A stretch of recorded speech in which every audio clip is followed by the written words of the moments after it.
Being an entrepreneur can be a lonely place. Most businesses don't even get past the first 3 years.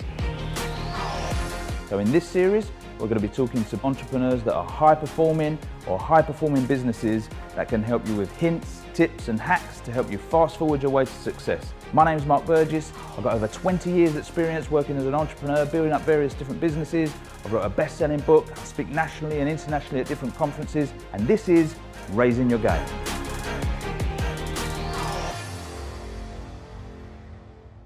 Okay, in this episode of Raising Your Game, I talked to Campbell MacPherson, the author of The Change Catalyst. He's been the strategy director for Zurich, the marketing director for Virgin Wines, and we talk about why strategy and culture is so important in your business. Campbell, thanks very much for coming in. Pleasure. Just for the viewers, are you all right to give us just a bit of background on yourself and what you do for a living? Certainly. Well, what I do is that I help CEOs and leadership teams to clarify their strategy and then align their people to deliver it. And that could be multi-million, $100 billion, billion-dollar organizations with tens of thousands of people, down to small companies with 6, 12, 18 people in them. Brilliant. Okay. And was it last year or the year before that you wrote your book? Wrote it 2 years ago. It's called The Change Catalyst, and last year it won the Business Book of the Year, which was fabulous. Awesome. So won the leadership category and then the Business Book of the Year awards, which was great. One of the interesting stories about the actual awards night is that Wiley, who published the book, had so much confidence in the book that they didn't even take a table on the night. And so they sat me on another table next to a commissioning editor who had actually rejected the book. So that was fabulous. Brilliant. Okay, so when you do your work with companies, I'm guessing they usually call you in if they're starting to feel maybe a little bit of a disconnect in the team, or what's the usual kind of problems that you solve? That's a good idea. There's normally two triggers. It's a good question. It's either two triggers. One is that they've reached an impasse and they need to grow from where they are, and they know it's a big push, a new strategy, big change initiative needed, or so that's the opportunity piece, or they're in a real problem and the profitability's been going through the floor, and then they need to change. It's always more fun the first variety. Yeah. And yeah. So what I end up saying to CEOs, and it's either for small companies or big companies, that it all depends on two things really. One is clarity and the other is culture. And it doesn't matter if you're a 6-man company or a 60,000 person company. It's all about clarity of strategy. So what is it you're trying to achieve with your business? And just as importantly, why? So your people have got to come on the ride with you for this new growth phase that you're going through. And they need to know why that we're actually going to be doing this. So they first need to know what we're doing, then they need to know why. And that reason why has got to be emotional, because emotions trump logic every single time, 4 times more powerful than logic. Wow. So as long as they know why they're going on the journey and what it is they're going to achieve, then you are halfway there. The rest of the clarity is in, well, what are the implications of the strategy? And very few CEOs, big or small, stop to think through, well, what are the consequences of us actually achieving this vision of the future? So what skills do I need that I don't have today? How will my structure need to change? How maybe some of my people can't make the journey? And also, who do I need to partner with? What costs, what systems? What are the implications of this strategy? Very few people do that. They just launch into this new wonderful world of growth without actually thinking through what could possibly go wrong, or what do I need to change? And the other is culture. So culture is critical to any organization. So how do you go about building a culture that's real as opposed to just throwing in some beanbags and asking everyone to wear flip-flops? That's another good question. Culture has got to be real. It sort of comes down to values, really. And there are 3 types of values. One value is your brand values, which every marketeer understands what they are. But normally, a brand value is what the marketing director or CEO or owner of the business says that they are, and that's not true. Your brand values are actually what your customers say they are. then your corporate values, and every organization has corporate values, they're not what you write on the walls or have on the back of your phone. They're actually what your people say they are. Then there's a third type of values, and that's your aspirational values, and they're the ones you put in your annual report, you hang from the walls. They're the values you aspire to. And very few organizations, in fact none of them, look at the values through those three sorts of lenses. And if they did, they'd have the aspirational values that we're trying to aspire to achieve. And then you'd have how your customers think your values are and how your people think your values are. And if you looked at them through those three lenses, you could build a culture that is A, genuine, and then B, knows what it needs to do to reach the aspirational values. Yeah. So if you're running an organisation, Yep. Small, medium-sized, whatever it might be, and your customers are the ones who decide the values, if you're in a situation whereby you know that your company kind of needs to change, maybe evolve, I'm guessing it would be quite difficult to then go to your customers and ask them what they think, because... Yes, but so if you ask your customers, you'll get what your values are today, and that's really powerful. Then you set your aspirational values and you know the gap that you need to fill. Too many organizations say, these are our values, and they don't bother to stop to ask either the customers or the people what the values actually are today. So they pretend that the aspirational values are current, and they almost never are. Right, Yeah. I see. And do you think it's important that you then... build your culture around those values in terms of, as I said before, some companies, they see firms like, I don't know, Facebook or Google or whatever, and they sort of say, oh, if we have a foosball table in the office, and if your values are based around, I don't know, let's just say for argument's sake, professionalism, do you think it's important that the inside of your office and everything about it runs through that value, or do you think that you can still have a mishmash of a casual office and a value of being corporate? If they're to become genuine, which is where your question started, then everything's should be reflecting those values. But I'm not so much hung up about whether there's table tennis tables or bean bags. It's what's the customer experience? Does the customer experience live up to your aspirational values? Yeah. Do your people experience, which could be football tables, yeah. It could be a bar, it could be an in-house cafe. But does the experience of your people and the experience of your customers live up to the aspirational values? And that's I gave a speech in a conference in Singapore and ran a big workshop with real estate agents from all around Australia, and we asked one question and went right throughout the room. What is your DNA? What is the DNA that makes you different? And it ended up being, it was all about culture, because that is the comparative advantage. That is your differentiator, your culture. So what is that? And how can you make sure your customer experience lives up to it and your people experience lives up to it? Yeah, that's a really good example, because, most conferences in a specific sector, let's say real estate, yep. Someone might stand up on stage and say, this is how it works in real estate. But what you're doing there is saying, okay, there are some rules for how transactional things take place in real estate, but forgetting that for a minute, each and every one of you in this room is actually different, and you could all possibly work in the same marketplace without conflicting. Completely. And in fact, they weren't competing. They were in different parts of the geographical parts of the country, but each one is their own business, and one will be extremely good on after customer care, and one will be brilliant at sales, and the other will be based on price. So they all have their own comparative advantages. But what we needed to help them work out was, what is their DNA? What's their values inside their organization that everything else will hang off? If it's price, you have a different culture and a different outcomes. If it's after customer care, if it's longevity of customer loyalty, if you like, loyalty is a horrible word, but relationship, then that's a different DNA, it's a different value and a different organization and a different leadership required as well. So the conference was all about helping to enhance the leadership capability of the principals in the room. I love that. So they can talk to their customers. Okay, mm-hmm. We get that. Are there any other sort of fundamental things that whereby someone who's watching this now could maybe start thinking about how they start to discover what the DNA of their company actually is?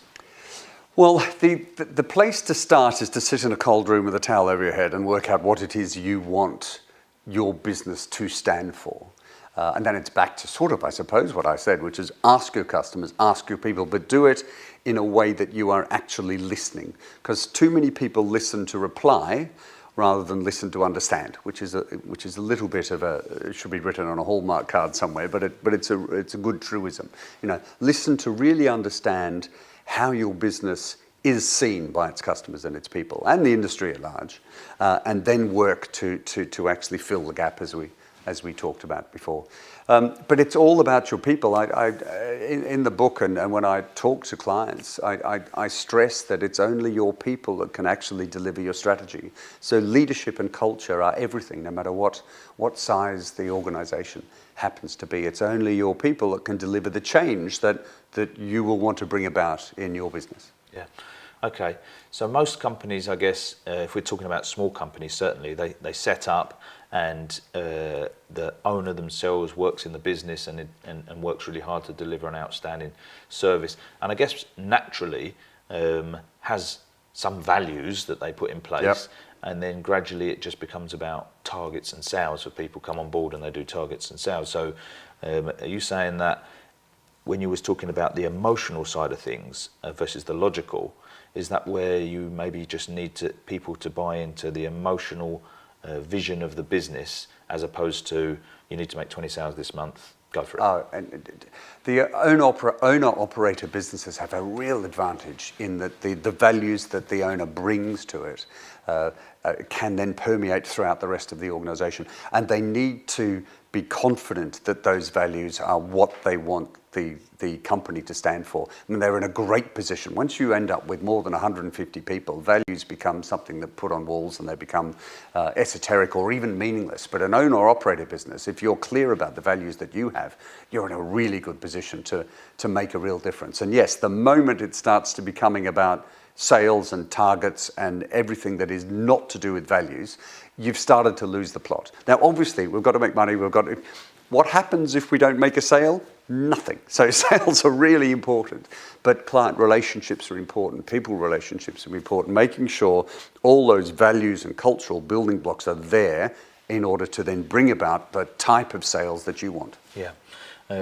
Okay. So we know that building a culture inside the organisation is important. The other thing you were talking about was strategy. How do you see the two lining up? If obviously sales are important, but the fundamentals of someone coming to work for you is that they buy into the culture of the business. How does someone start to create a little bit more of a strategy inside their company as opposed to just, I don't know, let's see what happens next week. Yeah. Or set a target. Oh, we want to grow 20%. This year. Off we go. Yeah. That's not a bad strategy. Well, it is a bad strategy. It's just an incomplete strategy. The strategy needs to encompass the values, but it needs to encompass not only what we're trying to achieve, but why. There needs to be a purpose. What is the purpose of the organization? And I love purpose-driven organizations. I think every single organization should, big or small, have a purpose. Why do our people get up in the morning? What is the reason? It doesn't have to be to do no evil, which is a bit esoteric. It could just simply be, we are here to build, for instance, a financial services company that I was a director of many years ago. Our purpose was, we are here to help financial advisors build really successful businesses. And that purpose solidified every action, every thought, every decision. In that we're then able to, are we living up to that purpose? That is why we get out of bed every morning. So I recommend that companies, big or small, the owner-operator says, this is our purpose. And if you buy into the purpose, you'll sort of know what to do to deliver the strategy. Got it. Okay, we've got to go to an ad break. I want to dig into this a little bit more after the break, so don't go away.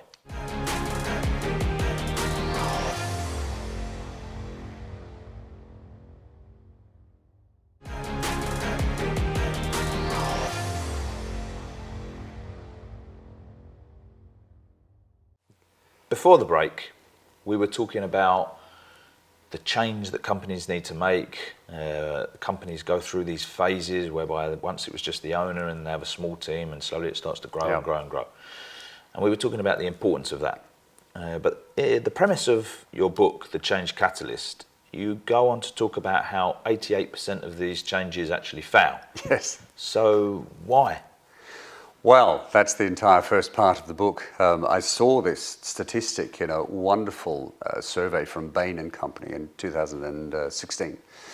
And that said 88% of change initiatives actually fail to deliver the outcomes they set out to achieve. And I thought back through all of my experience over the years of instigating change in a company, advising companies to instigate change, and it felt about right. The vast majority of change initiatives actually fail. When I say change initiatives, I also mean strategies, so business strategies as well. Mergers and acquisitions, a similar number of mergers and acquisitions actually fail to deliver the business case. You know, it's quite bizarre. So why? Well, that's the first part of the book. There's 10 reasons, and let's see if I can remember them all. The first one is what we said before, which is clarity of what we're trying to achieve and why. So they fail because there's a lack of clarity. Normally it's clear what we want to achieve, but it's not clear as to why. So why should anyone buy into that? The second one is that there's a lack of clarity of implications. We haven't stepped back to saying what could possibly go wrong. We've just rushed headlong into actually trying to deliver this new strategy or new change. Another one is we forget that emotions trump logic every time. So that was something we mentioned before. But when you're going through a change initiative, I use a really bad joke in the book about, it's supposed to be a joke about social workers, but it's how many social workers does it take to change a light bulb? And the answer is just one, but the light bulb has got to want to change. So, and it's the same with humans, not just light bulbs, is we only change if we want to, not because someone's telling us to. And in order to do that, we have to be engaged emotionally. What's in it for me to come with you on this change journey? Another reason is obviously the changes are really set up to fail, and too many strategies or changes don't have the capabilities or the structure or clear decision-making processes to actually succeed. And one of the really key reasons why 88% of changes fail is the leadership takes their eye off the ball. So the leadership of any organization has got to be relentless in communicating brilliantly with their people, because we have two ears and one mouth, but actually not broadcast communications, but asking questions of what could go wrong, help me on this journey, do you think this is the right strategy, help me achieve it, what have we forgotten? And also leadership need to never take their eye off the ball. So it's a combination of those things are the top 10 reasons why 88% of change fails. And of course, if you flip that around, each one of them, you need effective communications, genuine stakeholder engagement, set up to succeed, emotional engagement, and also you need what I coined to be a change catalyst.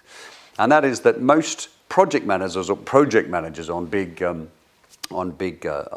projects our program managers are process focused, and process is fine and you need it, but a process without an outcome is a road to nowhere. So a change catalyst is a business person, and in this case an owner operator, that is focused on the outcomes they need to achieve and relentlessly focused on achieving them. And that's what is a change catalyst, and that's what every single strategy or change initiative needs. Wow. Do you think that what I'm getting out of that is that a lot of companies, they maybe figure this stuff out in terms of how they're going to make more sales. Yep. But they're not necessarily pitching internally. They're not necessarily creating that why and that purpose and that idea that, you know what, if you don't sell this internally to your team, none of them will buy into it. Is that?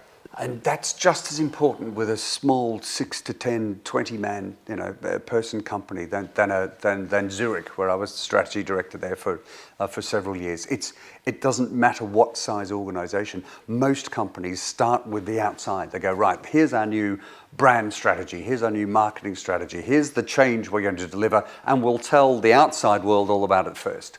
They won't actually, it's a really good point, they won't engage firstly emotionally, but also in a two-way dialogue with their people to make sure their people really understand the journey that they're going on, the changes, the need for the changes, and to help the owner-operator, to help the CEO work out what needs to change internally in order to deliver the external outcomes that they're actually looking for. It's a really, really good point. People don't focus enough on the people, the culture, not just bringing people along for the ride. I had one CEO who brought me in and said, I've got the new strategy, I need you to do your workshops and get everyone on board to my strategy. And I just put my head in my hands and went, right, it's not your strategy, it needs to be their strategy.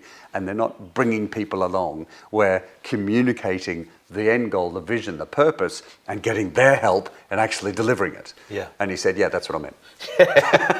Yeah, everything seems to always come back to that question of why, doesn't it? You know, it does. It does. I know when we used to do projects in my company, we would just say, okay, these are the things that we're going to do, and then we'd dish it out to the teams, and they'd all get it done. And generally, with projects like that, you find that they'll take double the amount of time and be 5 times the budget that you thought. But actually, now when we create each part of that project, we don't just say, oh, that's what we're going to do. We have to stop and go, why? What is it we're trying to create?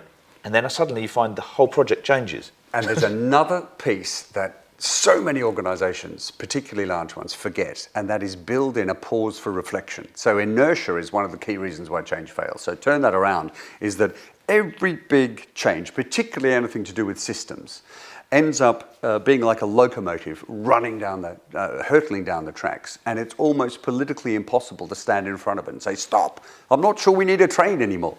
But that's what you have to do. You have to pause and say, are the outcomes still valid?